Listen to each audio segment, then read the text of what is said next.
C'est vrai que Robert Nouzaré n'a pas dévoilé ses batteries. Puis sur le banc, on va retrouver des joueurs comme Ferreira, Nalis ou Manso, des joueurs suivant l'évolution du score qui pourront rentrer pour affronter les Troyens. Des Troyens, justement, on va en parler. Cette équipe de Troyes dispute ce soir son 30e match depuis le début de la saison. N'oubliez pas que du côté de Troyes, il y a eu la Coupe Intertoto, la Coupe de l'UEFA, le championnat, plus le match de la Coupe de la Ligue le week-end dernier avec cette lourde défaite 4-0 face au Paris Saint-Germain. On va écouter Alain Perrin, le coach de cette formation troyenne, à savoir un petit peu, toujours au micro de Vincent Cobos, si cette équipe est fatiguée, oui ou non. On a fait des tests physiologiques il n'y a pas très longtemps. Les joueurs ont bien récupéré. Donc on ne peut pas invoquer la fatigue physique pour s'excuser par rapport à nos résultats précédents. Juste peut-être un manque de détermination, un manque d'envie parce qu'on a fait beaucoup de matchs de haut niveau et qu'on a peut-être un peu moins faim actuellement. Donc on va s'attacher à retrouver un petit peu plus de mordant dans notre jeu. Justement, aujourd'hui, un match à Bastia en Corse. On connaît leur situation et surtout leur dernière performance. C'est un match qui s'annonce difficile.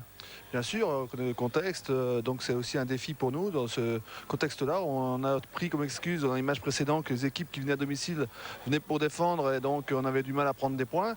Si maintenant on a du mal à prendre des points chez les équipes qui veulent attaquer, on ne prendra plus beaucoup de points d'ici la fin de saison. Donc à nous de nous adapter avec beaucoup de lucidité au contexte de ce soir. Votre expérience européenne et notamment des matchs contre Leeds doit justement être bénéfique pour ce soir.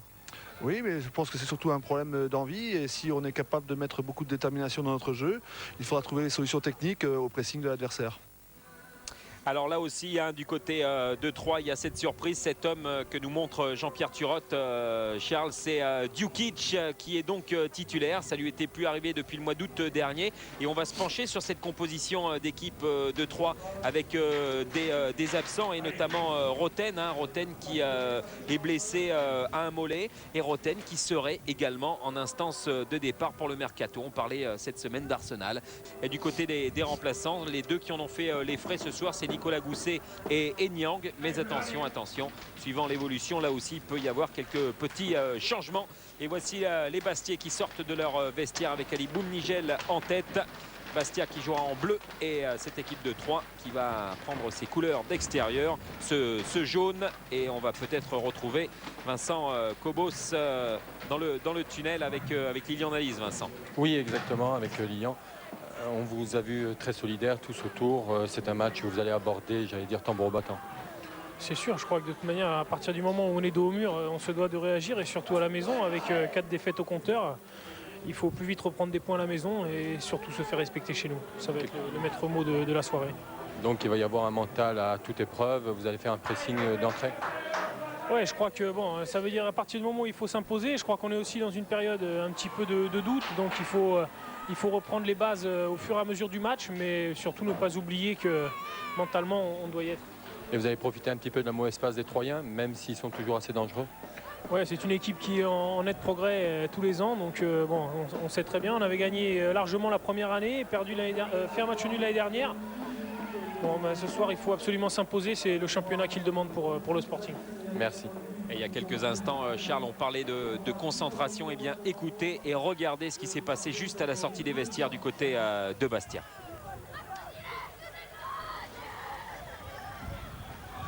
Le cri de guerre alors qu'il y a 1 minute de silence sur la pelouse de Furiani.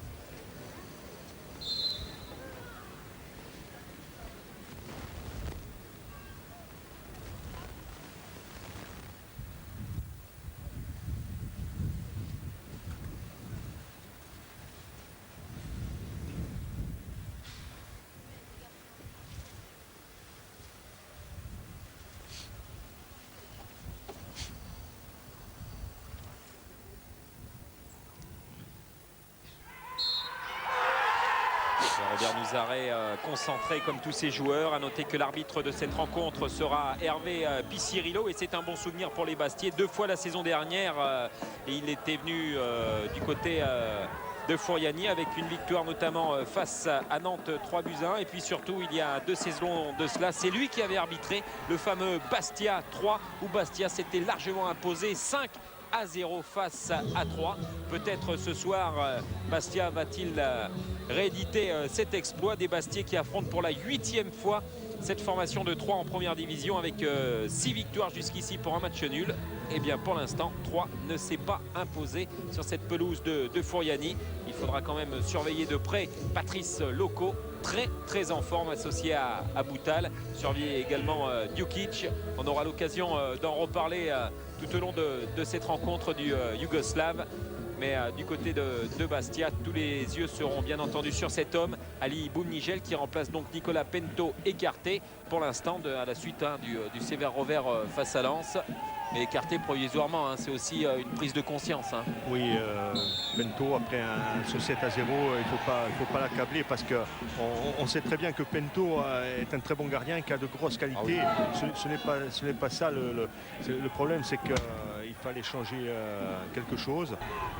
Jeune Champ pour ce coup franc. Il y a Mendy qui est là. Il y a également Fabrizio. Immédiatement de reprendre un petit peu en pivot. C'était pas évident. Gêné aussi par la présence de Touraine.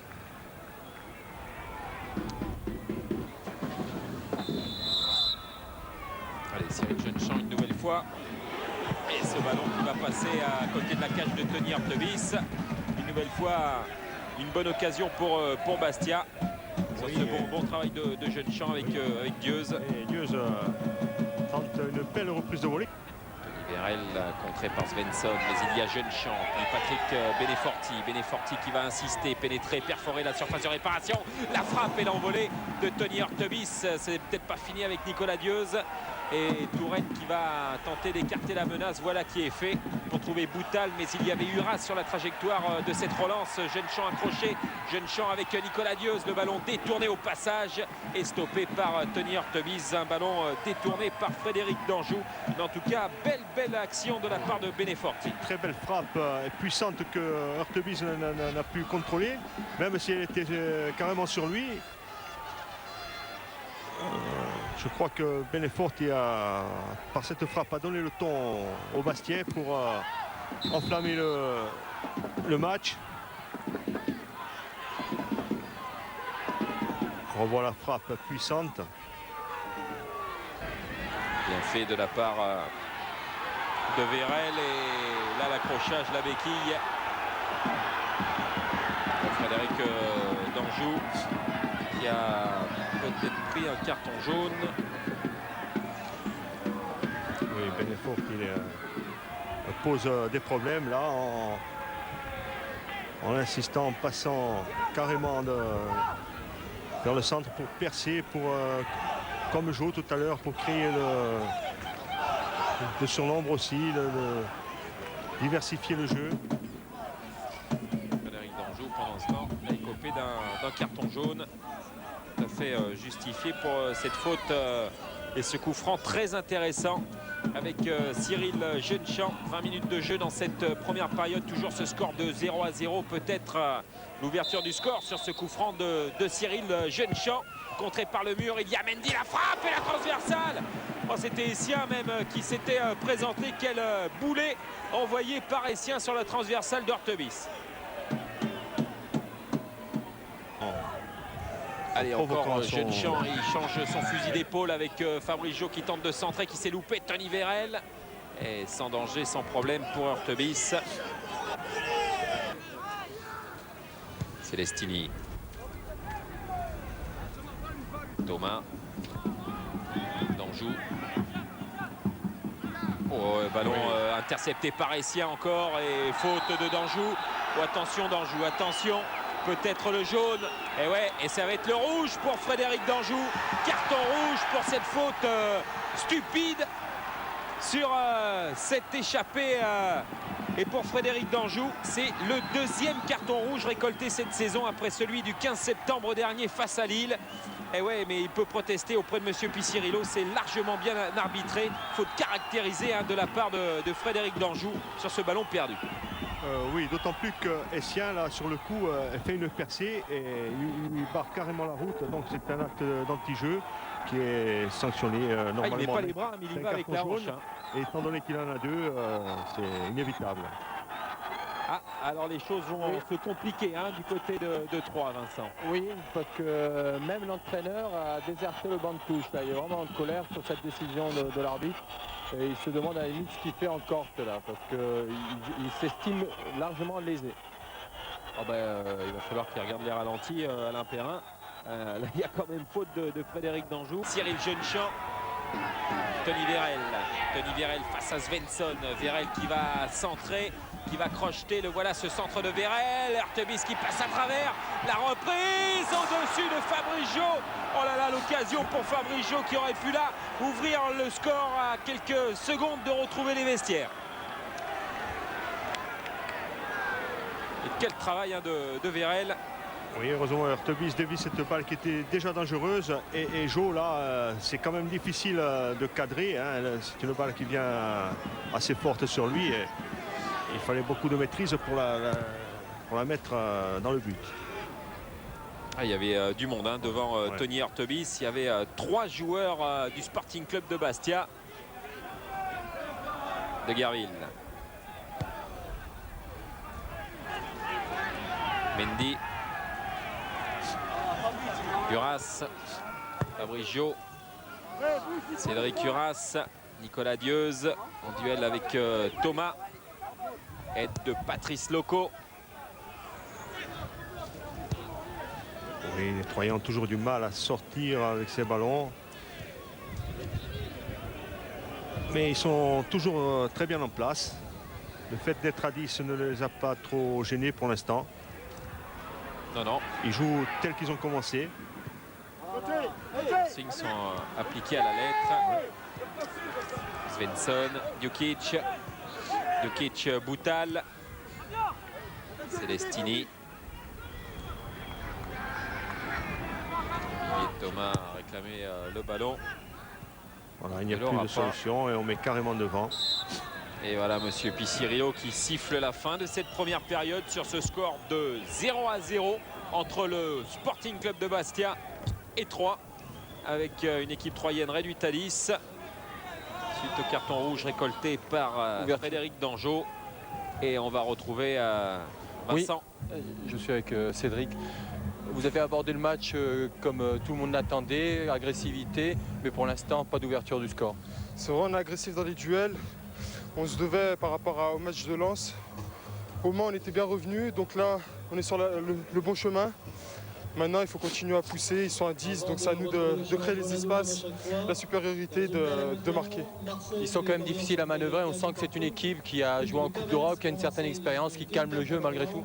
Ouais, c'est clair que la Coupe d'Europe, ça aide. Maintenant, ils sont 10, donc ils se regroupent bien en défense. Et à nous de faire les décalages. Merci. Et ouais, il va falloir maintenant cravacher durant cette seconde période hein, et profiter de cet avantage numérique, Charles. Oui, c'est vrai qu'il faut faire les décalages, mais souvent on ne le voit pas parce qu'on a toujours la crainte de se faire prendre en contre. Et ça devrait être comme ça, mais souvent c'est l'équipe qui est à 10 qui profite presque de la situation. Et là on revoit la très grosse occasion dans les arrêts de jeu de cette première période pour cette formation bastiaise, avec cette reprise un petit peu extérieure du pied de Fabrice Jo qui passe au-dessus de la cage de Tony Hurtebis. Tony Hurtebis, on l'a vu un petit peu en colère parce qu'il était tout seul hein, devant son but. Ouais, alors que pendant ce temps, on se prépare un changement hein, du côté de Bastia avec la rentrée d'Ousmane Souma, donc un attaquant frais, un attaquant de petite taille qui va peut-être aller bouger un petit peu cette muraille troyenne. Hein. Oui, je pense que c'est fait pour justement bouger cette muraille, créer des espaces, mettre un peu de mouvement devant, d'animation. Je crois que Ousmane sait le faire. Ouais, il a pris la place de Fabrice Jo. Alors qu'apparemment, Alain Perrin, lui, est retourné du côté du banc. Voilà qui est fait. Il a certainement digéré l'expulsion de tout à l'heure. Et Monsieur Picirillo qui donne le coup d'envoi de cette seconde période avec Bastia. Uras. Et Ousmane Souma qui a touché son premier ballon. Uras. Morley Souma.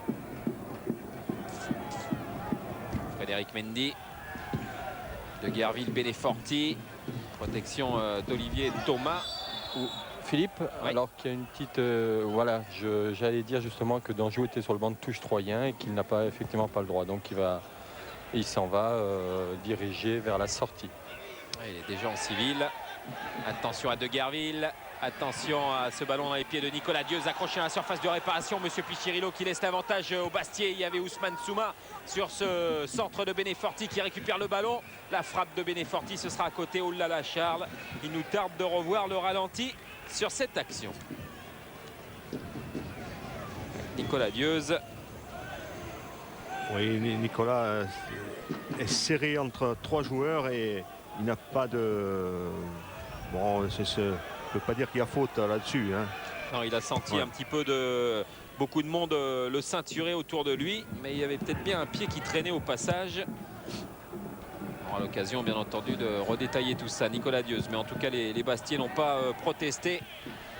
Signe qu'il n'y avait peut-être pas grand-chose. Jeune-Champ, Beneforti, Essien. Essien, Cédric Urins.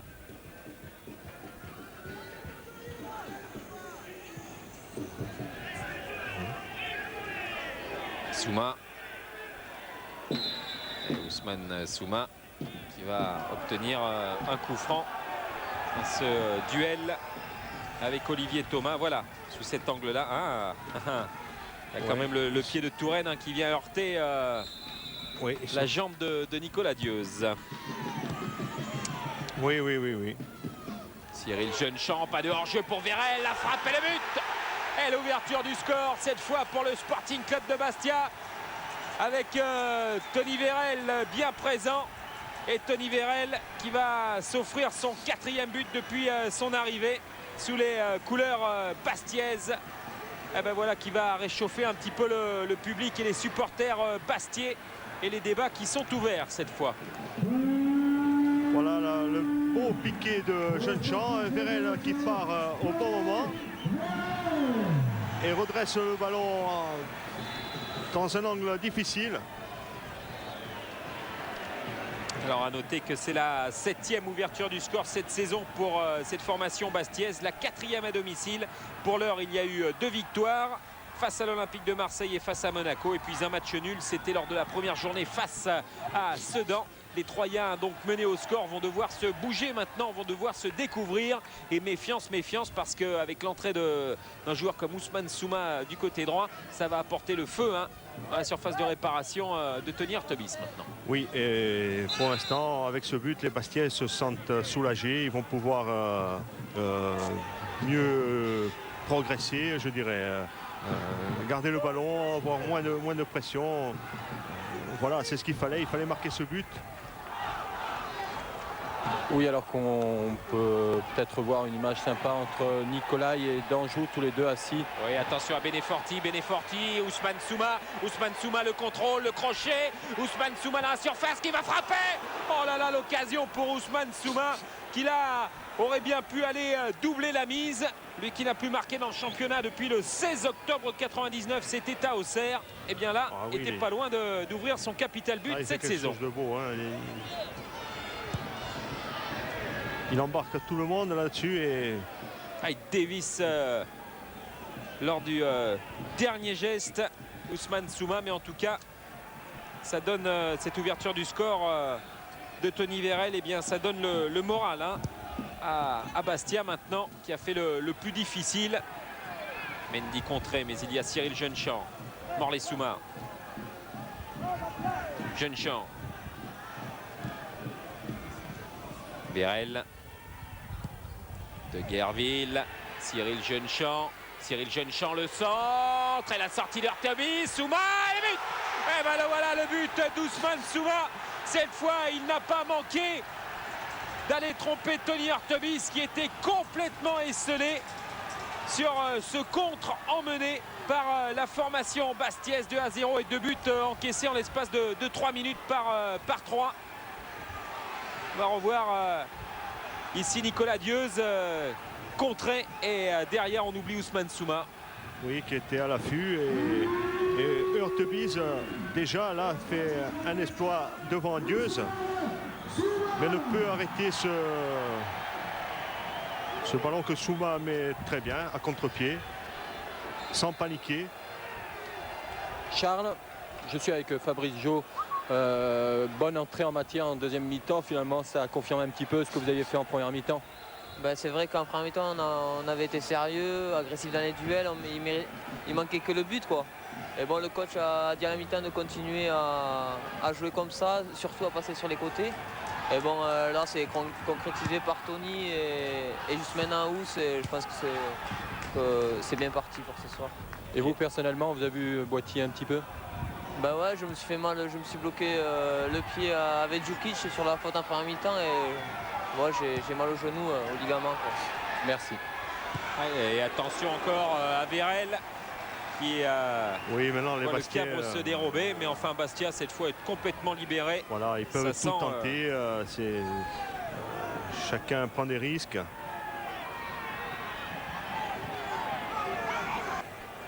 Attention à Ousmane Souma qui est vraiment intenable. Ousmane Souma, il y a Essien qui est parti. Ousmane Souma qui va tout seul.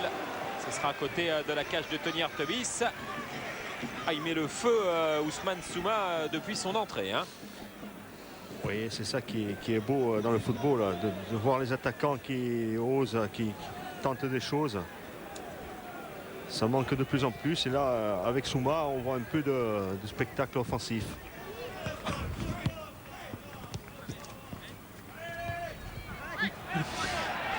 Et Essien qui sonne la charge. Essien qui a tenté d'emmener ce ballon et qui parvient à frapper avec un Tony Hurtebise impeccable pour contrer les ardeurs d'Essien.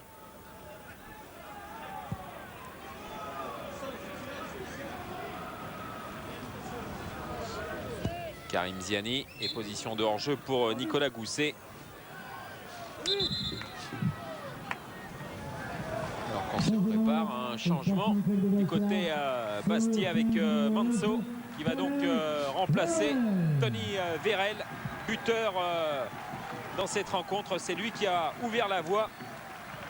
Alors réorganisation tactique un petit peu du côté de Bastia, alors que l'on revoit le fabuleux rush de Essien. Ousmane Souma, Manso et Monsieur Pichirilo qui siffle la fin de cette rencontre. Victoire du Sporting Club de Bastia 2-0 face à 3. Une victoire très très importante pour la suite du championnat et surtout pour le moral des hommes de Robert Nouzaré. Cette équipe de 3 qui jouera en Coupe de France samedi au Stade de l'Aube face à Nice avant de recevoir Metz le 19 décembre et d'aller à Nantes à quelques jours de Noël. Pour l'instant, Noël se précise bien dans ce vestiaire.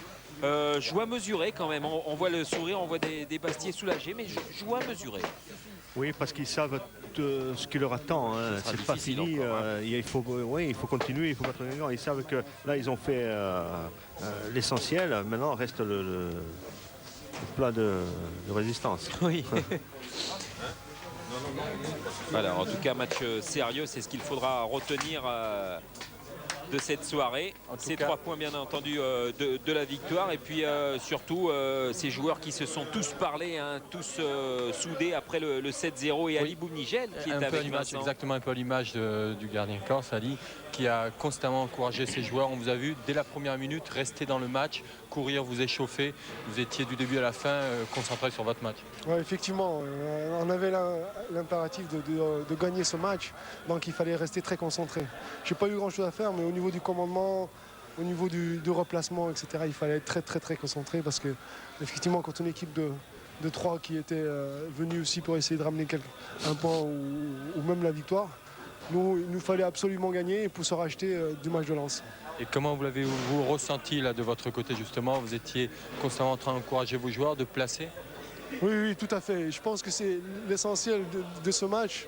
À travers même le match du Mans, il fallait absolument se rassurer et justement trouver une certaine sérénité derrière. Et ça passe par le commandement, beaucoup parler et surtout beaucoup rassurer, quoi. Comment vous voyez l'avenir de votre équipe et vous personnellement? Vous savez, je n'ose pas me projeter dans l'avenir. Nous, on va se préparer dans la semaine pour le prochain match et je pense que c'est déjà bien, quoi. Merci. Ouais, maintenant, il va falloir se concentrer sur l'autre rencontre du Sporting Club de Bastia et avancer à petits pas et refermer cette plaie ouverte à Bollaert lors de la dernière journée. Je crois que là, ça fait le deuxième match que Bastia a gagné après Lens. Donc, ils sont sur la bonne voie. Et ils commencent à faire oublier cette déroute de Lens. Et on voit le président Nicolai qui est rentré dans les vestiaires, qui va certainement parler à ses joueurs et puis leur dire que ce n'est qu'un commencement, qu'il faut repartir, qu'on va attaquer les matchs retour. C'est une deuxième partie de saison qui va débuter. Il y aura encore d'autres désillusions certainement, mais tous les points qu'il va falloir prendre assez rapidement pour s'éloigner de cette zone dangereuse, eh bien, il va falloir le faire et très très vite. Et puis des Bastiais qui nous ont quand même fait plaisir et on le rappelle par leur sérieux. On va peut-être voir un résumé de cette seconde période proposée par Jean-Pierre Turotte avec Christophe de Guerville, puis Nicolas Dieuze ici qui est accroché quand même. Il y avait le pied de Touraine, il y avait 3 joueurs de 3 autour de lui, mais bon, peut-être aussi un petit peu difficile de siffler penalty. Et puis ça, c'est l'ouverture au millimètre, ce ballon en cloche de Cyril Jeunechamp pour Tony Vérel. L'ouverture du score de la part du Sporting Club de Bastia. On sentait que cela pouvait aller très très vite. Et bien ça a été fait grâce à cet homme Tony Vérel. Et puis on insiste encore et toujours avec Cyril Jeunechamp. Il y a Nicolas Dieuze, la sortie d'Hurtebise, et Ousmane Souma qui va sceller ce score à 2-0. Et là, c'est dur pour un gardien quand il arrive à détourner un ballon comme celui-ci. Ouais. Il arrive à faire le plus difficile et puis il ne peut rien sur ce ballon qui traîne. Allez, on va retrouver l'un des défenseurs du Sporting Club de Bastia qui était aux côtés de Morlaix Souma. C'est Frédéric Mendy, Vincent. Exactement, c'est aussi un meneur. On l'a vu tout à l'heure. Faire le cri de joie, j'allais dire. C'est une victoire, comme vous me l'avez dit à l'instant, qui vous fait énormément du bien pour le mental notamment. Ouais, ça nous fait du bien, surtout avec le revers qu'on a pris face à Lens. Alors on avait à cœur de se rattraper. Bon, on l'a fait en coupe et là il fallait surtout pas décevoir notre public, même s'ils ne sont pas venus à Nantes, mais bon, pour ceux qui sont venus déjà par le respect qu'ils nous ont tenu tout au long, c'est gagner prendre cette victoire et surtout les 3 points. La défense aussi avait pas mal à prouver finalement. Ce soir, vous avez été intransigeant à l'image de tous vos coéquipiers. C'est positif pour la suite aussi. Alors vous savez, quand on prend des buts, c'est pas toute la défense. Défensivement, c'est tout le monde, c'est aussi bien les attaquants que les défenseurs. Et c'est comme les buts. Les buts, c'est pas seulement les attaquants, c'est aussi les défenseurs. Si on ne marque pas, c'est un peu la faute de tout le monde. Et je pense qu'on était tous passés à travers. Et on avait à cœur de ne pas rééditer ça parce que, vous savez, prendre 7-0, c'est très humiliant. On a même honte d'aller chercher le pain, alors vous savez. Alors c'est pour ça que là, on est avec cœur de se rattraper, on s'est bien rattrapé, voilà. Merci. Ce sera le mot de la fin avec Frédéric Mendy. On va remercier Vincent Cobos qui est notre homme de terrain, Jean-Pierre Turotte à la réalisation avec toute son équipe. Et puis vous, Charles Orlanducci, voilà.